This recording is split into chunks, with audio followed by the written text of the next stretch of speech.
ఇవాళ సీఎం రేవంత్ రెడ్డి భూపాల్పల్లి జిల్లాలో పర్యటించనున్నారు. మధ్యాహ్నం 3 గంటలకు చేరుకోనున్న సీఎం రేవంత్ రెడ్డి ముందుగా కాళేశ్వర ముక్తేశ్వర స్వామిని దర్శించుకుంటారు. ఆ తర్వాత ఆలయ అభివృద్ధి పనులకు భూమి పూజ చేస్తారు. అక్కడి నుంచి సాయంత్రం 4:20 మేడిగడ్డకు చేరుకుని మేడిగడ్డ బ్యారేజ్ను సందర్శిస్తారు. అక్కడే ఇరిగేషన్ అధికారులతో సమీక్ష నిర్వహించి ప్రాజెక్టు మరమ్మతులపై చర్చిస్తారు. ఆ తర్వాత కాటారం మండలం నస్తూర్పల్లిలో జరిగే బహిరంగ సభలో పాల్గొంటారు సీఎం. రెండో విడత రైతు భరోసా నిధులు రిలీజ్ చేస్తారు.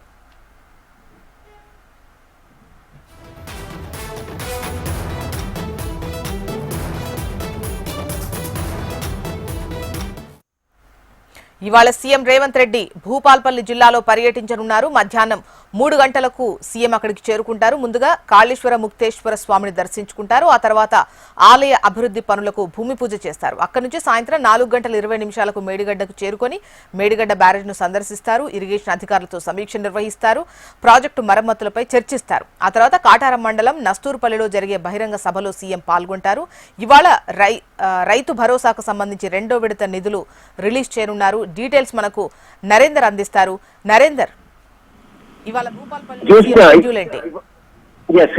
ఇవాళ రాష్ట్ర ముఖ్యమంత్రి యనమల రేవంత్ రెడ్డి జయశంకర్ భూపాల్పల్లి జిల్లా మాదేవర్ మండలం కాళేశ్వరంలో పర్యటనకు ఇవాళ అధికారులంతా కూడా సన్నద్ధం చేశారు. 3 గంటల సమయంలో హైదరాబాద్ నుంచి హెలికాప్టర్ హెలిప్యాడ్ కు చేరుకుంటారు. రోడ్డు మార్గం ద్వారా కాళేశ్వర దేవస్థానం చేసుకొని ముందుగా అక్కడ కాళేశ్వర ముక్తీశ్వరుడిని దర్శనం చేసుకుంటారు. తర్వాత కాళేశ్వర దేవస్థానంలోని తూర్పు ఈశాన్య స్థలంలో 200 కోట్ల వ్యయంతో రాతి నిర్మాణ పనులు భూమి పూజలో పాల్గొంటారు. కాళేశ్వర ఆలయం గర్భాలయం శ్రీ శుభానందిని నందదేవి అమ్మవారి ఆలయ నిర్మాణ పనులను చేపట్టనున్నారు. అక్కడి నుండి ఎప్పుడైతే 2023లో అక్టోబర్ 21న మేడిగడ్డ బ్యారేజీలో 7వ బ్లాక్ లోనే 19, 20వ పియర్లు వంతెన కుంగిన విషయం తెలిసిందే. అన్నారం చింగిళ్ల బ్యారేజీల్లో కూడా సిపిజి లీకేజీలు ఏర్పడ్డాయి. అప్పటి నుండి కూడా NDSA national dam safety authority సూచనల మేరకు నీటిని నిల్వ చేయలేదు. దీంతో ప్రభుత్వ మరమ్మతులు చేసి నీటిని ప్రజలకు అందించడానికి ముందుకు రావడంతో సీఎం పర్యటన అనేది ఖరారైంది. దీంతో 3:45 హెలికాప్టర్ ద్వారా మేడిగడ్డ బ్యారేజీకి చేరుకుంటారు. మేడిగడ్డ లోపల బ్యారేజీలో జరుగుతున్న జియోఫిజికల్, జియోటెక్నికల్ పరీక్షలు, బోర్ హోల్స్ పనులు పరిశీలిస్తారు. అక్కడ ఇరిగేషన్ శాఖ ఇంజనీర్లతో సమీక్షిస్తారు. సాయంకాలం 6 గంటలకు రోడ్డు మార్గం ద్వారా నస్తూర్పల్లికి చేరుకుంటారు. అక్కడ 6:30 రైతు భరోసా నిధులను విడుదల చేసే కార్యక్రమంలో పాల్గొంటారు.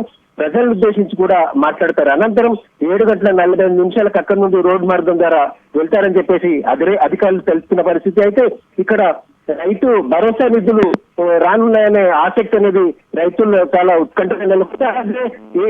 ఇప్పటికీ 2023 నుండి ఈ ప్రాజెక్ట్ అంతా కూడా నిర్వీర్యంగా ఉండిపోయింది. ఇప్పుడు దీన్ని మళ్ళీ ప్రజలకు అటు వ్యవసాయానికి ఇటు మంచినీటి సౌకర్యం కల్పించేందుకోసం, నీటి వసతి కల్పించేందుకోసం ఈ బ్యారేజీ పనులను పూర్తి చేసి ఈ వరద వచ్చే లోపల అంటే వర్షాలు పడే లోపల అన్ని పరీక్షలు చేసి వర్షాల అనంతరం మళ్ళీ అందులో మరమ్మతుల పనులు ఆ బ్యారేజీని పనికి ప్రజలకి సేవలు అందించేందుకు నీటి ప్రవాహం సేవలు అందించేందుకోసం తీసుకురావడం కోసం అని ఇవాళ రేవంత్ రెడ్డి అండ్ కాంగ్రెస్ ప్రభుత్వం కంకణం కట్టుకొని తీసుకున్నట్టే సీఎం రేవంత్ రెడ్డి పర్యటన కోసం అయితే 3 ప్రాంతాల్లో హెలిప్యాడ్లను ఏర్పాటు చేశారు. సీఎం పర్యటనలో నేపథ్యం లోపల కాళేశ్వరం దేవస్థానంలో, మేడిగడ్డ, నస్తూర్పల్లిలో అధికారులు ముమ్మర ఏర్పాట్లయితే చేసి ఆయన రాక కోసం ఎదురు చూస్తున్న పరిస్థితి.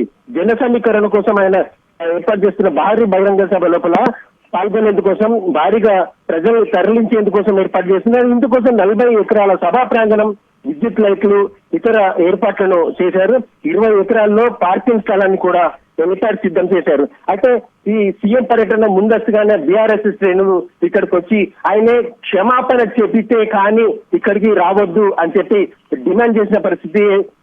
మాజీ మంత్రి ఎర్రబెల్లి దయాకర్ రావు, వరంగల్ అండ్ కరీంనగర్ లో ఉన్న మాజీ ఎమ్మెల్యేలు బృందం ఇక్కడికి ఆల్రెడీ వచ్చి పర్యటన చేసింది. అయితే ఇంతవరకు దీన్ని నిర్లక్ష్యం చేసి బీఆర్ఎస్ ప్రభుత్వం మీద బురద చల్లే ప్రయత్నం చేశారు.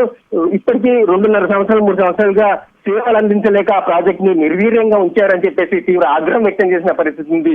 ఇప్పుడు వచ్చి ఏదో ప్రజలకు ఏదో చేస్తున్నట్టుగా షో చేస్తున్నారు. ఇప్పటికీ నిధులు కూడా వృధా అయిపోయాయి. సరే, ఇప్పటికైనా చేస్తున్న దానికి సంతోషం, కానీ దాన్ని లక్ష్యంగా అంటే శ్రద్ధ చూపించి ప్రజలకి ఈ ప్రాజెక్ట్ ని తీసుకొస్తే ప్రపంచంలోనే అతిపెద్ద ప్రాజెక్ట్ గా ఇటు మన తెలంగాణ ప్రజలకే కాకుండా ఇతర ప్రజలకు కూడా ఈ సేవలు అందుతాయని చెప్పేసి ఆశాభావం వ్యక్తం చేసిన పరిస్థితి ఉంది. మొత్తానికైతే ఇవాళ సీఎం రేవంత్ రెడ్డి పర్యటన అనేది చాలా ఆసక్తిగా ఇటు అధికారులంతా కూడా పూర్తి సకల సన్నద్ధం చేసి ఆయన రాక కోసం ఎదురు చూసిన పరిస్థితి ఉంది. జ్యోత్స్న. రైట్ నరేందర్.